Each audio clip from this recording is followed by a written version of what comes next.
Welcome to information Tamil. இந்த வீடியோவில் நம்ம என்ன பார்க்க போகிறோம் அப்படின்னா, சென்னை பல்கலைக்கழக தேர்வு முடிவு தான் எப்போ அப்படின்னு நம்ம பார்க்க போகிறோம். ஸோ நவம்பர் டிசம்பர் மாதங்களில் நடைபெற்ற தேர்வுக்கான தேர்வு முடிவுகள் விரைவில் வெளியாக வாய்ப்புள்ளதாக தகவல் வெளியாகியுள்ளது.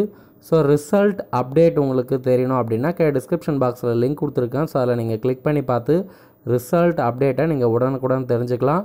மேலும் ரிசல்ட்டு வந்துருச்சுனாலும் அந்த லிங்க் மூலிமா நீங்கள் ரிசல்ட்டை பார்த்துக்கலாம்.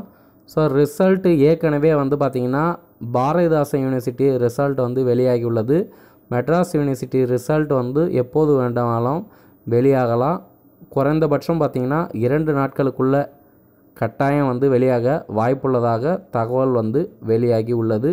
ஸோ ரிசல்ட்டு தயார் நிலையில் உள்ளது. ரிசல்ட் அப்டேட்டிங் ஒர்க் நடக்கிறதா தகவல் கிடச்சிருக்கு. ஸோ ஸ்டூடெண்ட்ஸ் உங்களுடைய ரிசல்ட்டை நீங்கள் லைவ் அப்டேட் தெரிஞ்சுக்கணும். டிஸ்கிரிப்ஷன் பாக்ஸில் இருக்கிற லிங்க்கில் வெப்சைட்டில் நம்ம உடனுக்குடன் அப்டேட் பண்ணுவோம். ஸோ அதில் நீங்கள் கிளிக் பண்ணி பார்த்து தெரிஞ்சுங்க. மேலும் வாட்ஸ்அப் சேனலில் ஜாயின் பண்ணிங்க. அதுக்கான லிங்க்கும் கீழே நான் கொடுத்துருக்கேன். இந்த வீடியோவை உங்கள் ஃப்ரெண்ட்ஸ் எல்லாருக்கும் ஷேர் பண்ணுங்கள். இந்த வீடியோவை லைக் பண்ணுங்கள். நன்றி.